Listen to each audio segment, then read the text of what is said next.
All right. Good afternoon, everyone. My name is Isha Soni. Welcome to the M&A webinar series run by Jeff Gans and Joseph Millett from Purpose Advisor Solutions.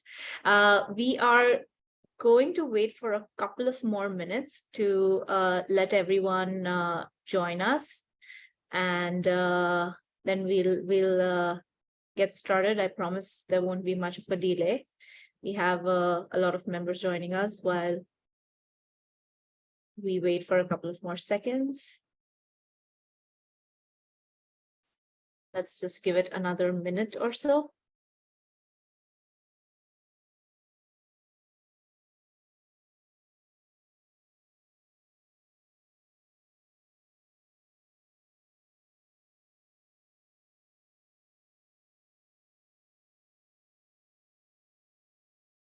All right.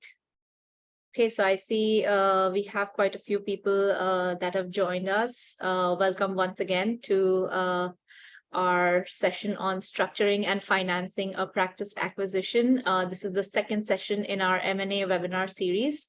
And I'll quickly hand it over to Jeff Gans and Joseph Millett to do a quick round of introductions and get started on this excellent session. Over to you, Jeff.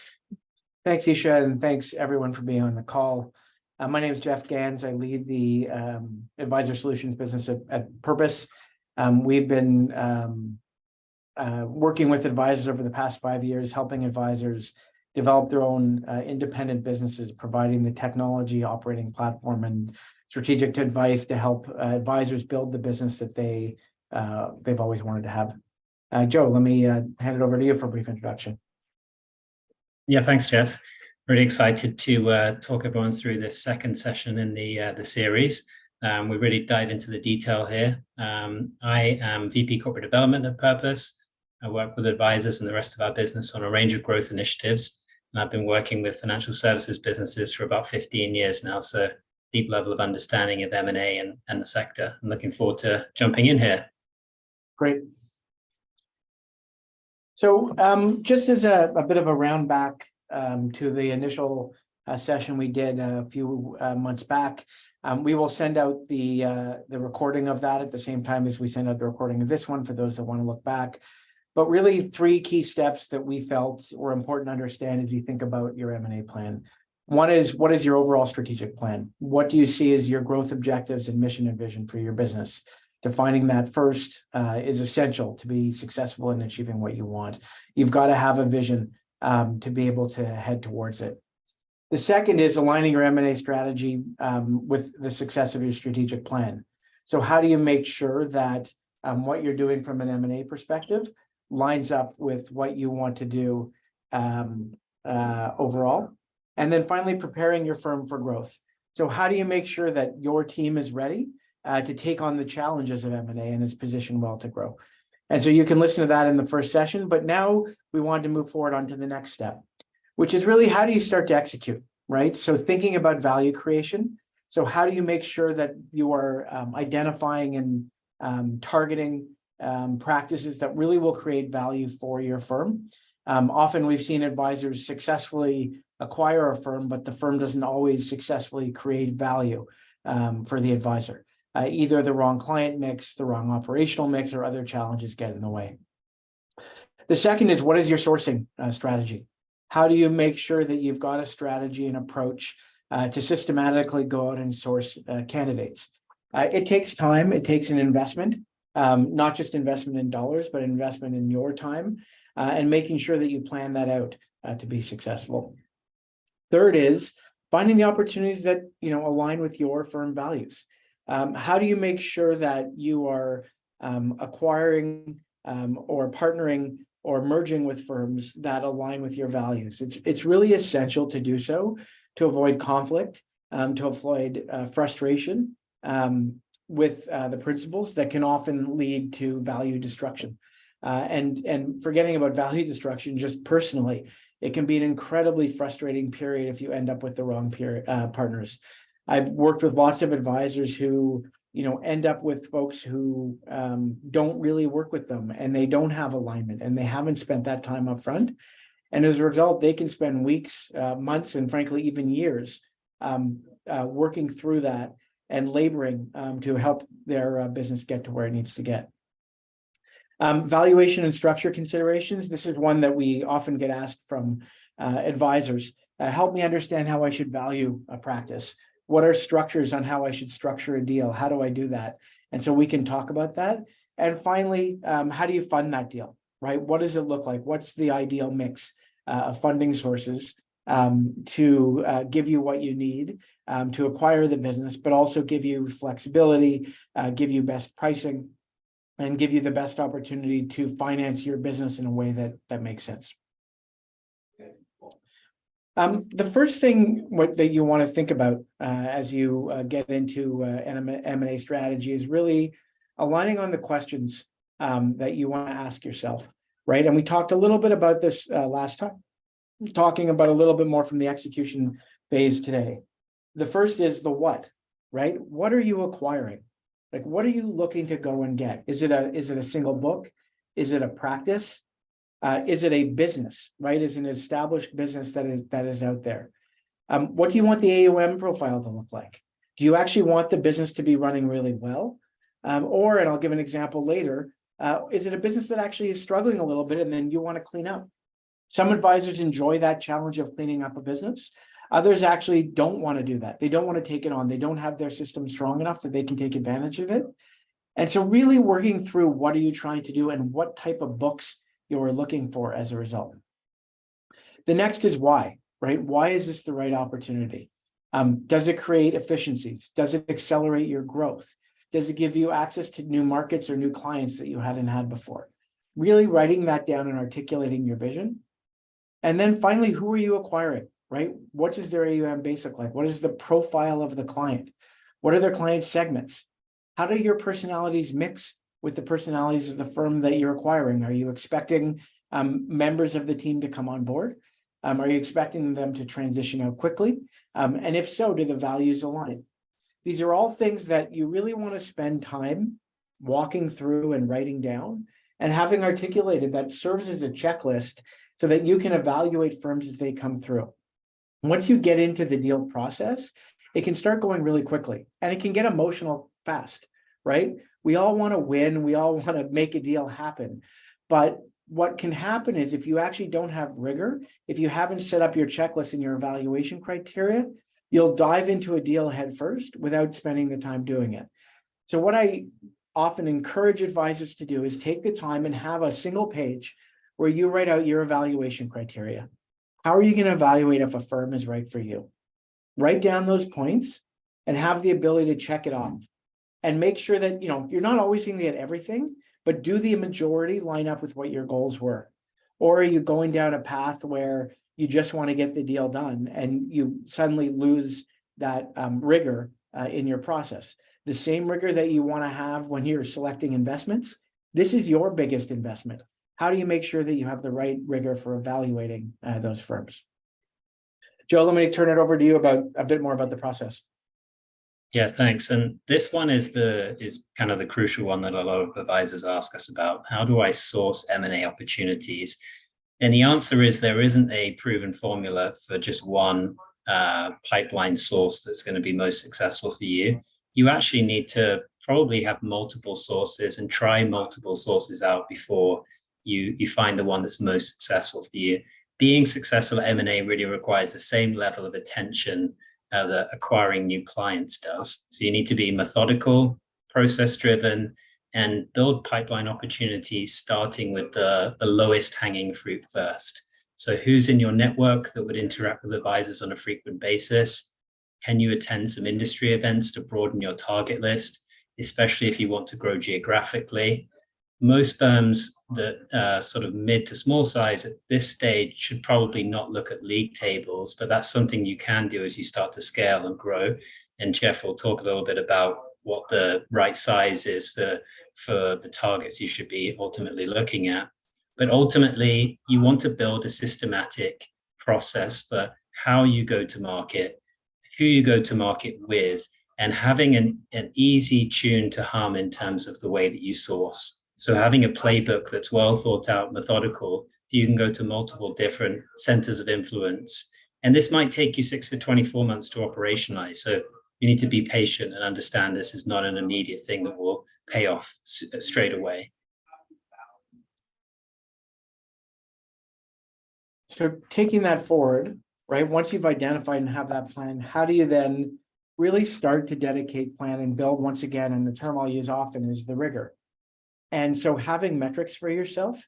So what are the number of calls you want to make a week, right? How many per week? How many per month?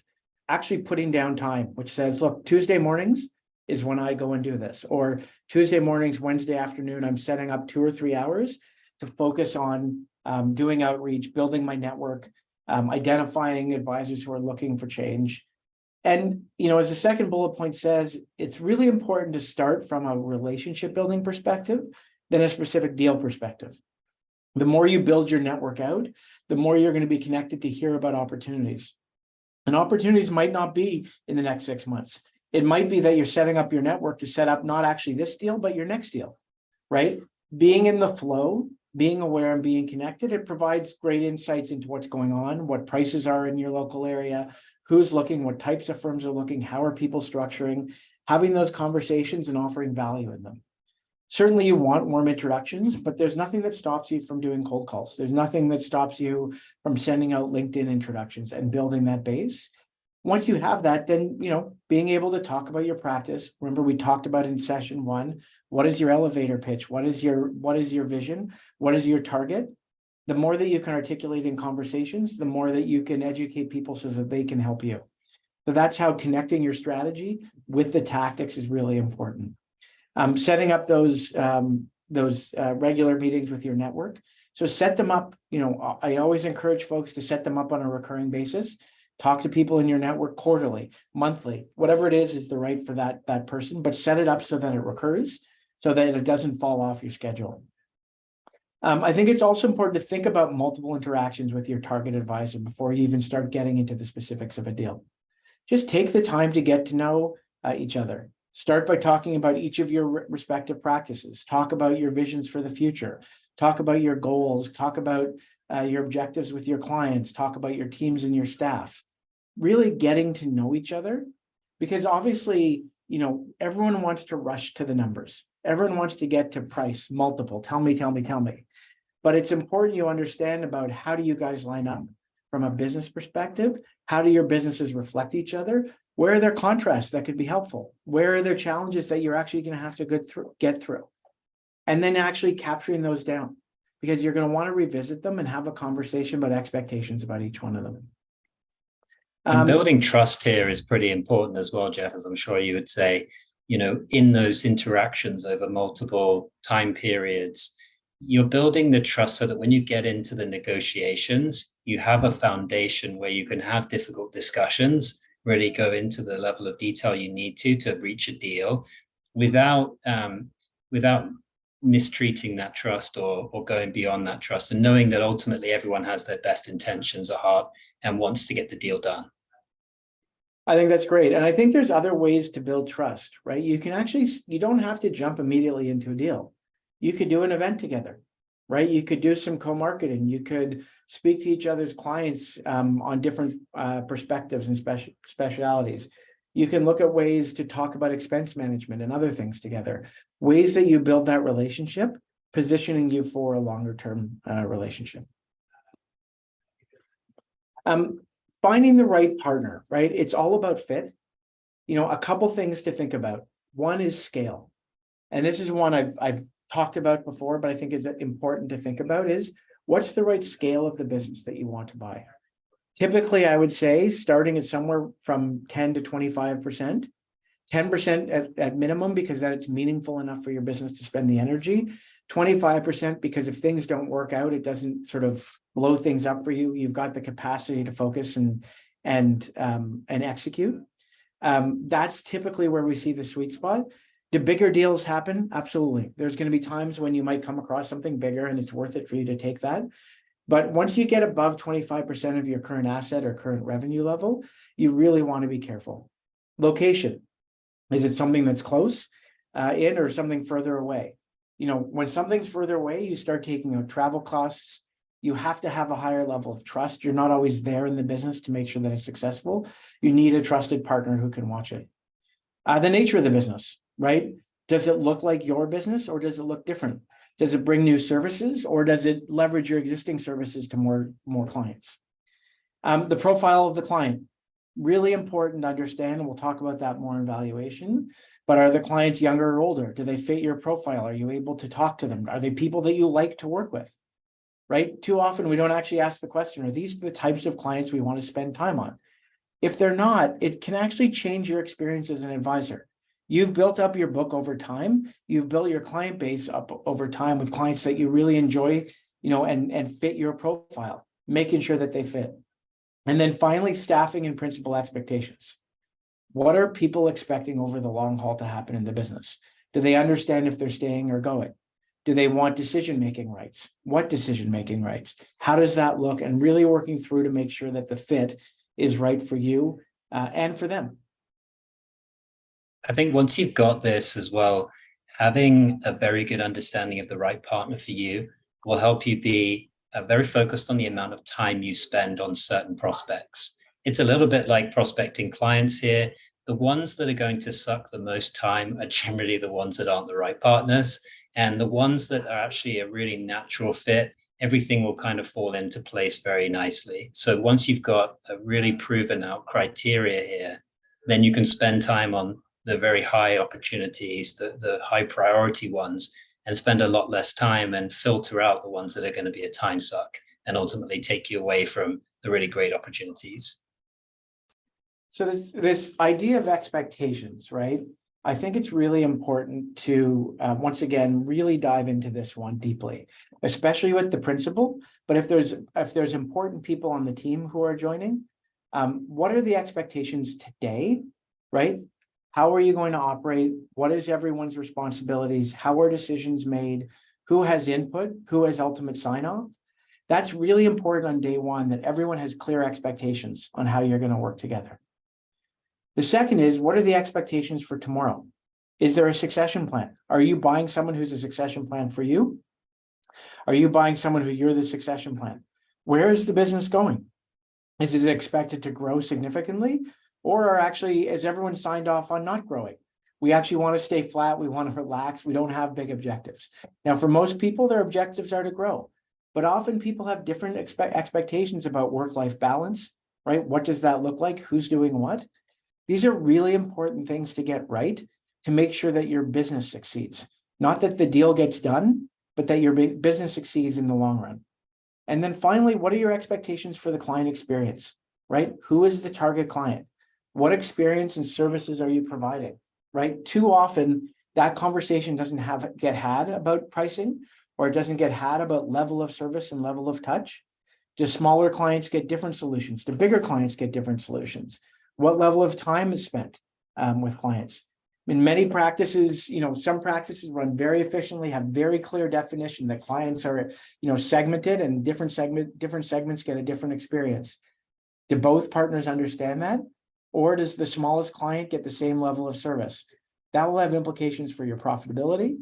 It will lead to, actually frustration points with staff members if you don't line that up. And so really working through that between you and the prospective partner and understanding where that business is going. When you get that right, when everyone is clear on what they're doing, when the vision is clear, it's much easier to move forward. It's much easier to get to where you want to get, because you can have a clear vision together. You can have clear metrics on what you're doing, and you can hold each other accountable against those. And when you're not, you can actually have very direct conversations. When there isn't clarity in the business, it leads to anxiety, right? Everyone's unclear. They're not sure about what they can say, what they can do. And I'm not just talking about at the leader level, I'm talking all the way down to the staff. Everyone has to be clear on that, because once you get that clarity, you can actually march forward with the business and get the growth that you want, and not get caught in sort of the do loops and the frustration points where we've seen a lot of businesses run into challenge where they actually bring other people in. Now, in some cases, the expectation might be in 3 months, everyone's leaving, right? That's an okay expectation. And for those 3 months, we need people to actually focus on the clients. We need to make sure the transition happens smoothly, and then we'll go from there. But having that clear, whether it's long-term, short-term, long-term, or with the client, really understanding those expectations is critical to getting the structure in the organization right. All right, Joe, do you want to talk about actually the structuring of the deal? Yeah, let's dive into the detail that I'm sure you've all been waiting for here. So in the same way as building an M&A pipeline should be systematic, you also want to build a framework of considerations that help you understand where the long-term value drivers are from M&A.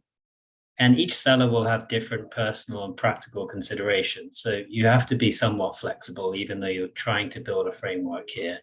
And that's why, as we said already, building relationships really is key, because you can understand what drives that individual and what's going to get them to a yes in terms of the deal structure. But being disciplined in terms of how much you spend time and what you might be prepared to pay is very, very important. M&A can be ultimately a time suck, and lots of deals do fail, so bear that in mind. This will help you prioritize the time you spend with certain prospective sellers, and it will filter out the ones that you ultimately think are not going to get to closing, which is really the crucial thing you should be judging yourself on here. Once you've gotten to a level of understanding of what the acquisition cost will be, then you can really get into the detail of how we're going to structure this deal and how we're going to finance this deal. In a couple of slides' time, we'll talk a bit more about the different types of considerations that you can use to execute a deal. But it's important to understand the person's considerations in terms of, are they retiring? Do they need a certain amount of cash up front?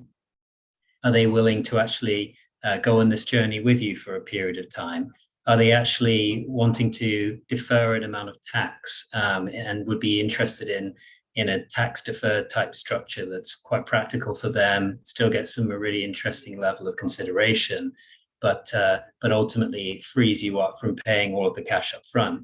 Those are all very, very important considerations. And we see in terms of the practicalities of deals today that most deals incorporate some level of cash, some level of back end, and some level of deferred consideration. So as you start to understand what the key drivers are for that individual and the seller's real priorities, you start to think about how you can structure a deal and finance it. And we can talk a little bit more later on about exactly what you would finance it with and how you would do that. Joe, I know there's advisors on the call that are sort of thinking that for more specifics on acquisition cost. Can you talk a little bit about what you're seeing from an acquisition cost perspective, and what may be the major factors that drive the pricing or valuation of a practice? Yeah, so ultimately, I think that most buyers in the market today are looking for growth when they're making acquisitions, or as you said, Jeff, previously, if there's a playbook that they know really well and they can execute quickly to create value, then that's also quite an attractive opportunity. But if we're thinking about multiples here, the multiples we see in the market today are anywhere between 1 and 3.5 times. And the reason that's wide is because the different drivers of value here are quite broad. Ultimately, the headlines are you growing? Are you expected to continue growing? Is this book going to continue creating value? Is the client base right for the business that's being merged into? And is that advisor staying on? Are all very important factors. If the advisor is staying on, we tend to find that the advisor will likely get a higher consideration overall over a 1 to 5 year period. If the advisor is looking to retire, we actually generally see that the cap rate on that is about 2 times revenue.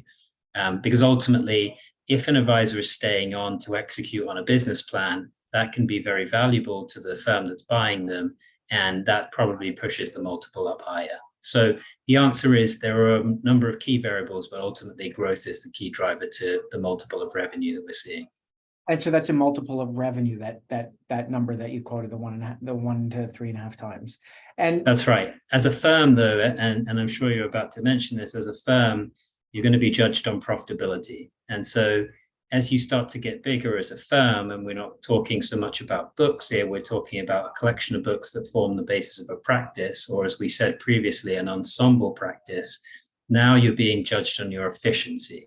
not just on your ability to generate revenue. And that's going to be the key driver. And in that case, we actually look towards a multiple of EBITDA, earnings before interest, tax, depreciation, and amortization.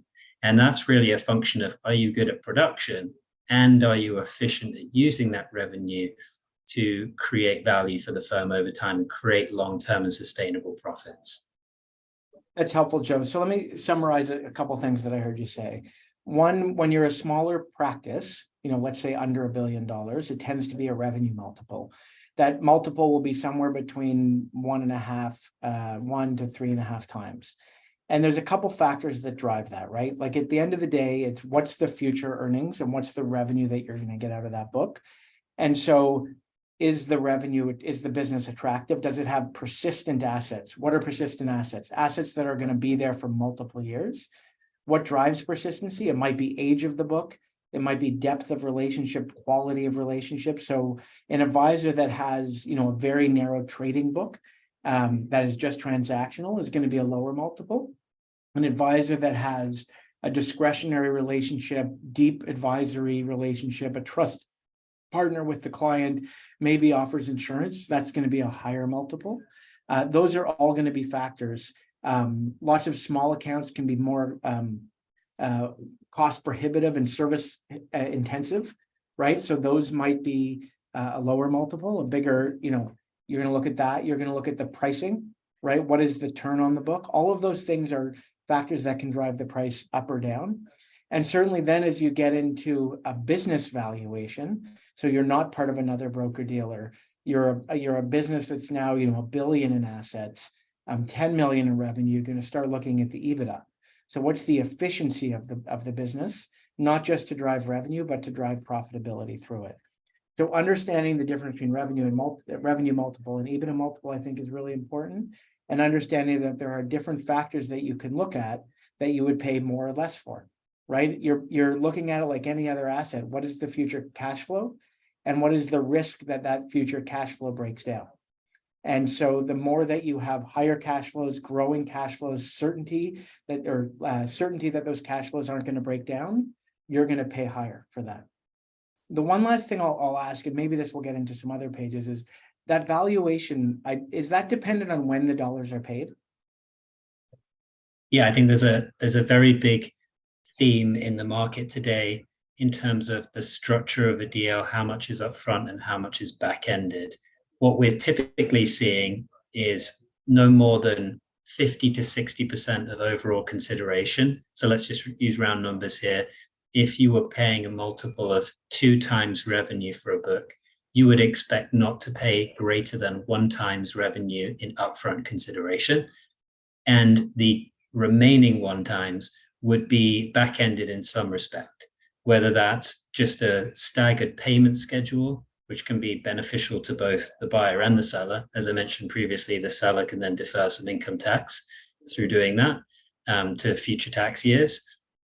Or it could be that you're actually putting some of that 1 times on a contingency, some kind of event in the future, for example, continuing to grow at 10%, continuing to grow at 15%, continuing to retain the clients that you acquired. Those things would boost the consideration up to 2 times, but they may not happen if the book doesn't perform exactly as expected. All of these things are great for managing risk for the buyer, but ultimately the headline number is 2 times, and that's the number that the seller can go off and tell their friends about. But there are some caveats and conditions in there that ultimately might result in the multiple being lower than 2 times if it doesn't perform exactly as everyone expects. Great, thanks, Joe. And then look, I think, some people I'm sure will pick up and say, well, I've heard of deals of 4 or 4.5 times. There certainly are situations where a book might justify that. And there's certainly times when people might pay that. But what that tends to mean is you're giving all of the value to the seller, and that limits your opportunity to capture value, right? And so every deal is negotiated. Every deal at the end of the day is up to the buyer and seller to get to a price. And, you can pay up to the full value of the book. It just puts you at higher risk of not actually creating end value for you, the business. And it's something you want to think about. Okay, we talked a little bit about this, about the different valuation drivers into the business. Just to reiterate on it, the type of business, right? If it's a standalone business versus one that's, within a bank or a large institution, that's going to impact the pricing. It's going to reduce the pricing if it's part of a larger institution. It's going to increase it if it's a standalone. Are there restrictions that control the movement of the clients and your ability to bring them out? Our staffing levels, right? Type of business. If a business takes a lot of staff, and what does a lot of staff mean? Well, typically, if your staffing costs are more than 12 to 15%, you're probably on the high end of staffing costs.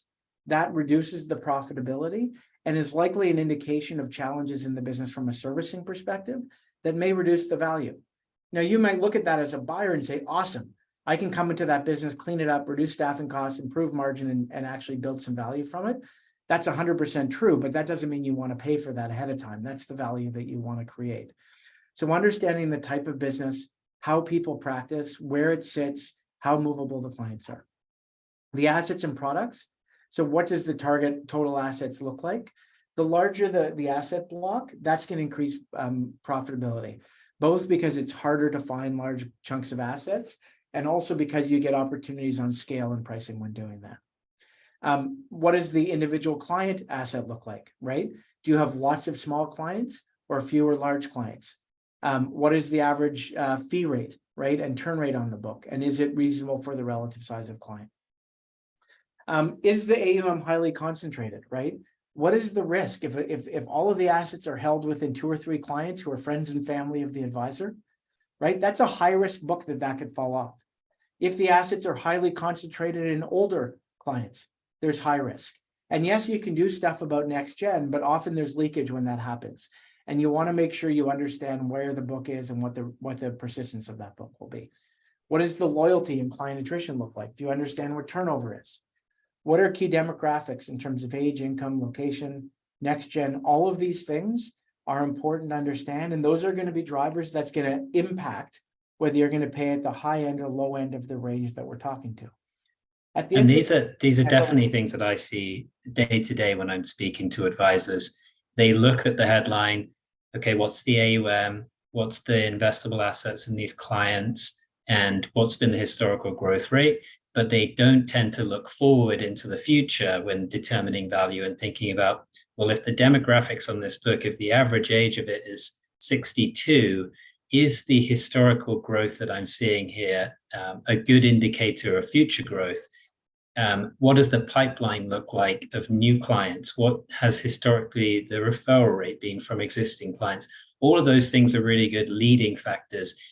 Historical numbers are very important because they tell you how good that advisor was delivering on a business plan. But ultimately, what you should be determining value on is what is the expected future outcome? And the expected future outcome, for you to narrow the probabilities there, you need to have some data points to look to. And I think really good data points to be focused on are the age, the demographic age, and the pipeline. What is in that pipeline in the near term that I can execute on post-acquisition? Great, thanks, Joe. All right, Joe, I'll hand over to you to talk a little bit about structuring. Also a common question I get from advisors on how to think through this. Yeah, this is very critical. And we've seen a little more sophistication in the market come to bear.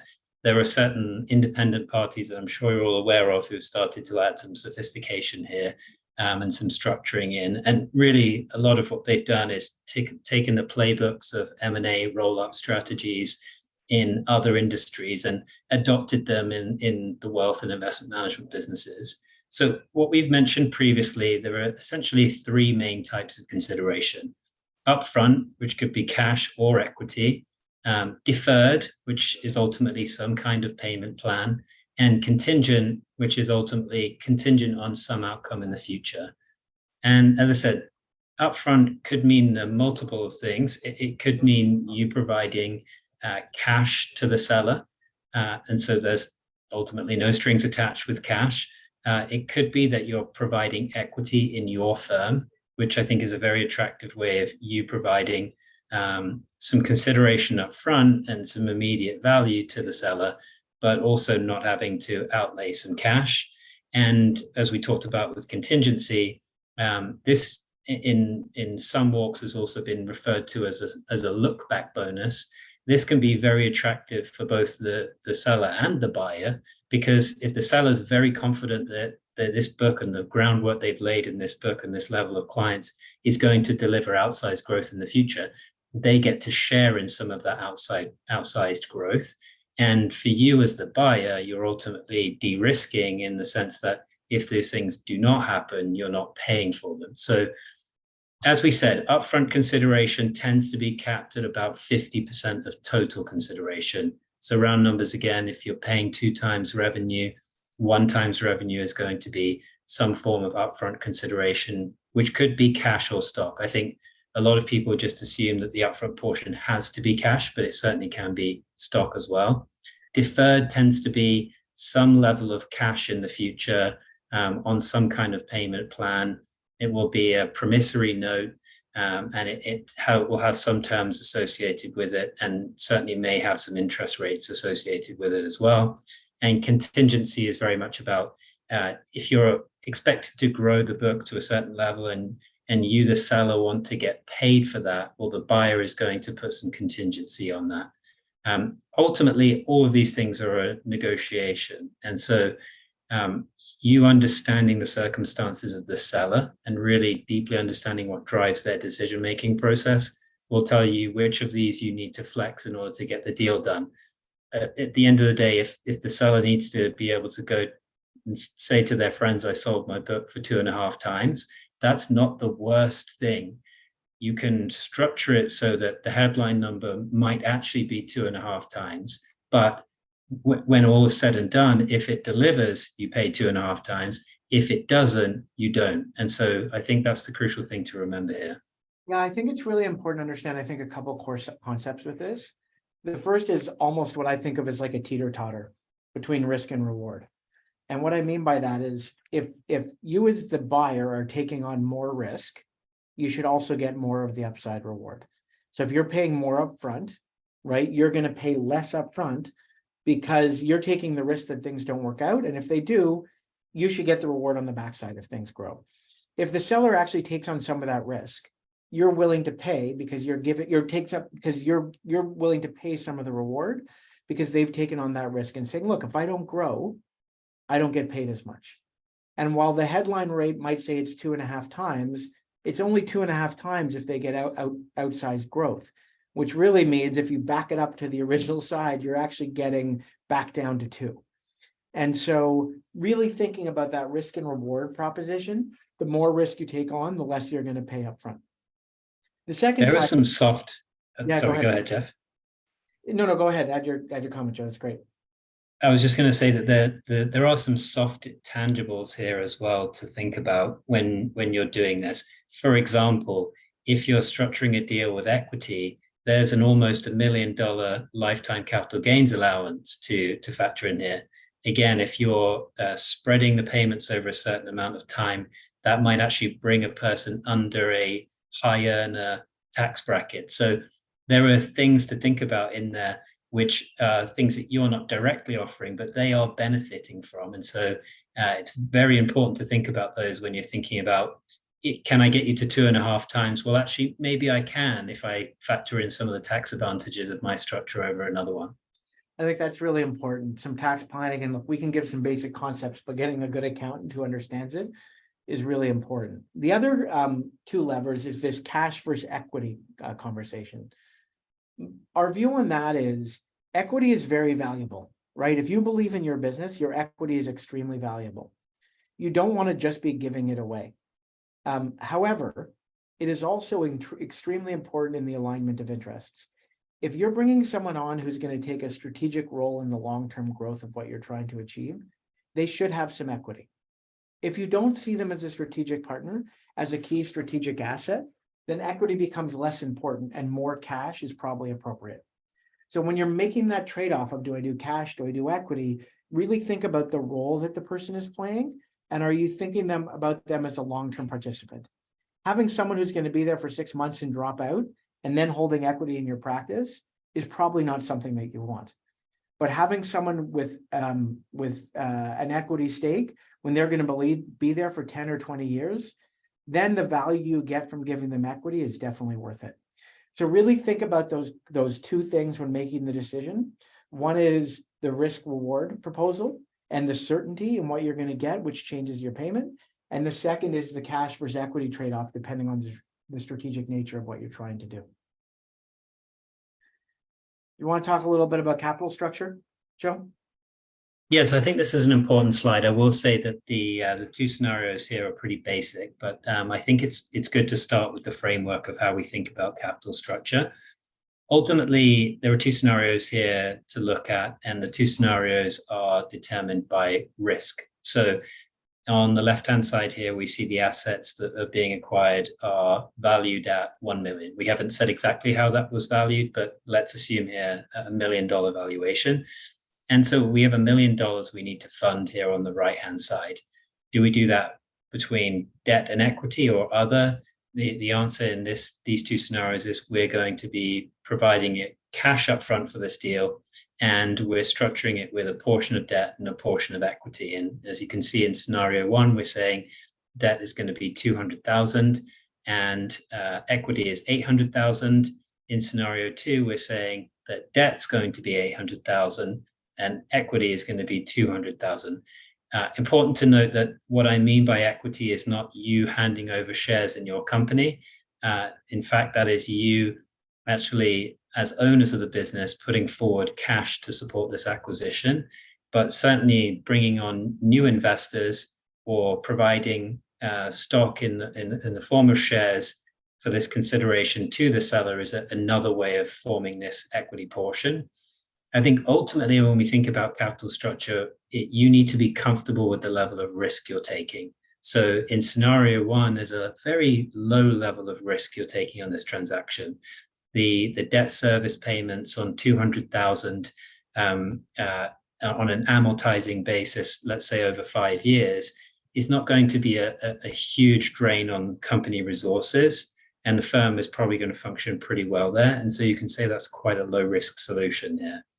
Alternatively, in scenario two, using 800,000 of debt, that's going to have a reasonably high level of debt service on $1 million of incremental assets. And so that's certainly a much more risky solution here. And then when we think about what forms part of that debt, if you're looking for the cheapest capital, that's bank financing from one of the big 5 or 6 banks, they are ultimately going to be very focused on, can you meet a debt service coverage ratio of 1.5 times? And what I mean by that is your annual interest and principal payments multiplied by 1.5. Can you reach that each year sustainably? And is there enough cushion there to allow the bank to see that you're a good risk to take and you should benefit from the lowest interest rates? That's not to say that debt has to be just bank debt. Seller financing in the form of a promissory note is also a very, very good way of financing a transaction. And as we talked about multiple times, there are some advantages to the seller here as well, in the form of an interest rate and also deferring certain income to future tax years. Alternatively, there are other solutions out there, one of which we actually provide at Purpose, which is called royalty financing, where you might sell a portion of your future revenue for an upfront sum today. And that's a very attractive solution for some parties who want to go with a lower risk solution, one that doesn't dilute their equity in the future, but also gets them the financing they need. It's more expensive than debt, but it's a nice hybrid between bank debt and selling a piece of your firm. And then finally, there's mezzanine financing. These are the types of solutions that, for example, the BDC might offer, and the BDC would typically price those types of debt at sort of 10 to 15% a year. So it's expensive, but it could be actually quite flexible to you. You're not likely to have the same restrictions around debt service. They might be more willing to allow you to do lots of acquisitions in a small period of time, whereas the bank might be less willing for you to do that and is looking for you to come forward with a much more stable business, a much more predictable stream of cash flows. So the answer here with capital structure is there are a few different solutions, and we like to think about this in terms of risk. Scenario one is your high equity, low risk. Scenario two is your high debt, high risk. And so that's how I would think about it when I'm thinking about capital structure. Thanks, Joe. So quickly, I thought just give a brief case study of a firm that used M&A to scale their business. It was an advisor that I knew about 10 years ago or so. They had built a business that was quite successful. It was $250 million, had strong turn rate with their clients and wanted to grow. They went out and sought out practices that were about 10 to 20% of their current AUM. So somewhere between 25 and 50 million. As they grew, those deals got a little bit bigger. They were looking for retiring and transitioning advisors. They did not want folks to stay in the business. They felt they had the capacity to grow. And they actually looked for underperforming businesses, those who were turning at about 80 basis points or below. And they felt there was opportunity in the target segment they were looking at, which was affluent to mass affluent, to really improve the turn on those clients by giving a better value proposition. Average client age was around 55 that they were looking at. They got very active at industry events in their local market. They wanted to stay within the city they were in because they wanted to be hands-on with the clients. They weren't looking to add other advisors. When they structured the deal, they paid roughly 2 times current revenue with a little bit of upside, not a ton, but some upside based on performance of the book. And the reason they did that was because they did not want the advisor staying on and participating, but they did give them a look back after a couple of years. They paid actually only 25% upfront, and the remainder was paid out over 3 years. The upfront was paid out from the retained capital in the business or the retained earnings, plus some debt and cash flow from the acquired practices to help finance it. So, that allowed them to grow with a limited debt structure. It meant that if actually one of the deals didn't pan out, right, like if they didn't grow the way they thought they would and get the expansion, then they still had the cash flow to finance the acquisition. But each time they essentially bought the book, brought it in at an 80 basis point turn, raised it to 100 basis point turn, increased insurance sales to the clients, and used that profitability.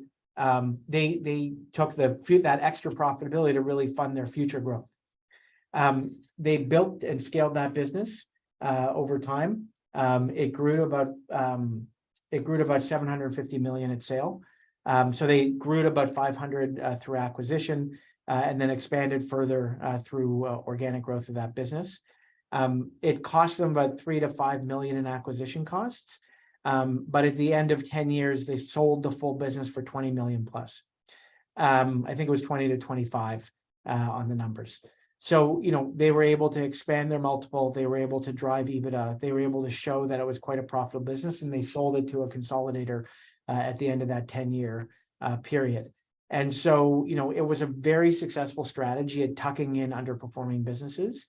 It was able to use their systems and operations to optimize and scale and grow, and allow them to scale the business. They would retain about 75% of the clients that they focused, and increase the revenue per client by about 50%. All the clients they implemented planning, they moved from more of a transactional to a fee and discretionary base, and increased the turnover all. Added incremental revenue from insurance. So that's the brief overview. I think, the keys to it were they had a very defined strategy. They had a clear target and approach to it. And people really, were able to communicate that, and they were able to find businesses within, 20 miles, of them to go and acquire and grow in a way that really allowed them to optimize and scale and grow. I think what's beautiful about this, Jeff, is that it sings to what I said earlier. It's an easy tune to hum. They know exactly the types of practices that are attractive to them. It's a scalable playbook. And so once they've done it once, they can do it multiple times. And the cash flow from these assets and the existing business self-fund the growth. I think for those few reasons, this is a very, very attractive playbook. And I think there's a lot of Canadian businesses, wealth businesses, that could benefit from this strategy. I do see a lot of advisors who want to jump to $100 million acquisitions immediately. And you're sort of thinking, why not start at the beginning, iron out the playbook, and make sure that you can execute on that a few times before you go for the big elephant deal? That's great. So just some key takeaways before we take some questions. One is really focus on building repeatable processes, right? To identify and source M&A. Have a system, like be systematic. The more rigorous you are, the more you will get the price that you want, the target that you want, and the value creation that you want. Put it into a calendar, put it into a work plan, have checklists, have an approach that you can refer to. It's not always going to be your number one focus, but having a process is really important. The second is the right deal is less about pricing and more about making sure that you understand how the businesses are going to come together. You will figure out pricing based on where you're trying to get. But if you're always jumping to what's the multiple I should pay and how should I pay it, you're missing out on the business building opportunities. You're missing out on the alignment that's essential to maximize your value. And then finally, once you agree on the deal is right and you get the valuation, structuring the deal with the right mix of cash, long-term incentives, equity, all of those places are important to ensure that you manage your risk to a way that you're comfortable with and can optimize the deal. There's a lot of value that you can create for sure. Structuring in the right way will help you get there. So hopefully this was helpful to you. We'll pause there and see if folks have any questions.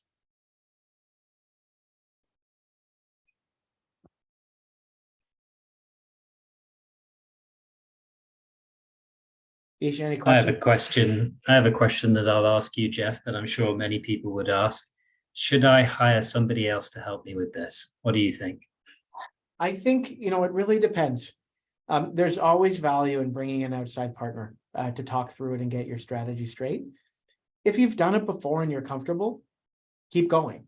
But if you're uncertain, right, if you don't know how to sort of put some structure and organization to it, I think there's real value, right? If you're going to spend several $1 million, spending 10 or 50 or $1,000 to get that strategy right is worth the investment. And so you've got to understand where you're at in terms of your level of maturity, your ability to handle and think through it. But just like a client brings in an advisor to help them with their investments, it makes sense for you to bring in an advisor to help you with your investments. And if you think along the same principles, you charge 1%, it starts to give an idea of to shape, the value that you'd be looking for. I don't know if there's any other. We've got one question in the Q&A. We have one question. Where are many securing their financing?